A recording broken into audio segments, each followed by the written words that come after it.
राज्यात सध्या नवनव्या राजकीय समीकरणाचे वारे वाहत आहेत। स्थानिक स्वराज्य संस्थांच्या निवडणुकांसाठी आता नव्या आघाड्यांच्या चर्चेला सुरुवात होऊ लागली आहे। त्याची सुरुवात छत्रपती संभाजीनगरमध्ये एमआयएमने केली आहे। कारण वंचित सोबत बिघाडी झाल्यानंतर आता नवा भिडू एमआयएमने शोधलाय। राज्यातील नाही तर राष्ट्रीय पातळीवरच्या पक्षाला सोबत घेण्यासाठीची रणनीती सुरू केली आहे। छत्रपती संभाजीनगरमधील माजी खासदार आणि एमआयएमचे प्रदेशाध्यक्ष इम्तियाज जलील यांच्या घरी झालेल्या चहापानावरून नव्या राजकीय समीकरणाची आणि नव्या आघाडीची चर्चा सुरू झाली आहे। जय भीमचा नारा लावणाऱ्या एमआयएमने वंचितची फारकत घेतल्यानंतर नवा भिडू सोबत घेण्यासाठी बैठका सुरू केल्या आहेत।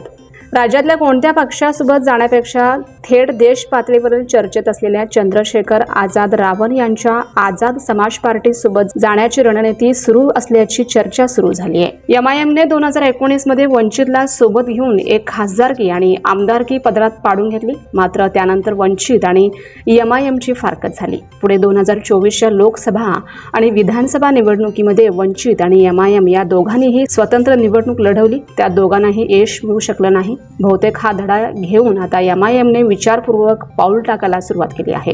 जय भीमचा नारा देऊन मागच्या 10 वर्षांमध्ये राजकारणात आपली पकड मजबूत करण्याचा प्रयत्न केला। आता त्याच वाटेवर स्वराज्य संस्थांच्या निवडणुकीच्या पार्श्वभूमीवर टाकले जात असल्याची चर्चा सुरू झाली आहे। राज्यामध्ये दलित आणि मुस्लिम असं समीकरण एकत्र आलं तर फायदा होऊ शकतो, हे एमआयएमने मागच्या 10 वर्षात पाहिलेलं आहे।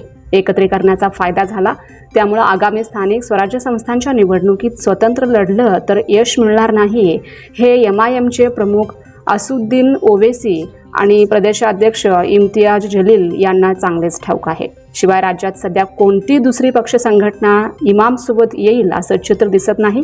त्यामुळे दलित आणि बहुजन समाजामध्ये ज्यांचं वजन आहे त्यांनाच सोबत घेण्यासाठी हा प्रयत्न सुरू असल्याचं दिसतंय।